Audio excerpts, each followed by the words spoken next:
மோடி அரசு எப்போது வேண்டுமானாலும் கவிழலாம். மல்லிகார்ஜுன கார்கே. பாஜகவுக்கு பெரும்பான்மை இல்லாததால் மோடி அரசு எப்போது வேண்டுமானாலும் கவிழலாம் என்று காங்கிரஸ் தலைவர் மல்லிகார்ஜுன கார்கே தெரிவித்துள்ளார். இது தொடர்பாக செய்தி நிறுவனம் ஒன்றுக்கு அளித்த பேட்டியில், தற்போதைய மத்திய அரசு சிறுபான்மை அரசு. இந்த அரசு எப்போது வேண்டுமானாலும் கவிழலாம். இது இயல்பான ஒரு நிலைதான். மோடியின் இந்த அரசை மக்கள் சிறுபான்மை அரசாக ஆக்கியிருக்கிறார்கள். கூட்டணி அரசு குறித்து மோடியே பலமுறை விமர்சனங்களை வைத்திருக்கிறார். கூட்டணி அரசு என்பது கிச்சடி அரசு என்றும், பெரும்பான்மை இல்லாததால் கூட்டணி அரசு என்பது எப்போது வேண்டுமானாலும் கவிழலாம் என்றும் அவர் கூறியிருக்கிறார்.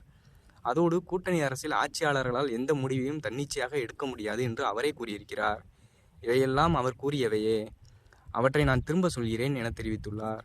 நடந்து முடிந்த மக்களவைத் தேர்தலில் தனிப்பெரும் கட்சியாக பாஜக 240 இடங்களில் வெற்றி பெற்றுள்ளது. பெரும்பான்மைக்கு தேவையான 272 இடங்களை விட 32 இடங்கள் குறைவாகவே அக்கட்சி பெற்றுள்ளது. அதே நேரத்தில் பாஜக தலைமையிலான தேசிய ஜனநாயக கூட்டணி 293 இடங்களில் வெற்றி பெற்று ஆட்சி அமைத்துள்ளது. தேசிய ஜனநாயக கூட்டணியில் 16 எம்பிக்களை கொண்டுள்ள தெலுங்கு தேச கட்சியும் 12 எம்பிக்களை கொண்டுள்ள ஐக்கிய ஜனதா தளம் கட்சியும் பாஜகவுக்கு நிபந்தனையற்ற ஆதரவை அளிப்பதாக தெரிவித்துள்ளனர் என்பது குறிப்பிடத்தக்கது.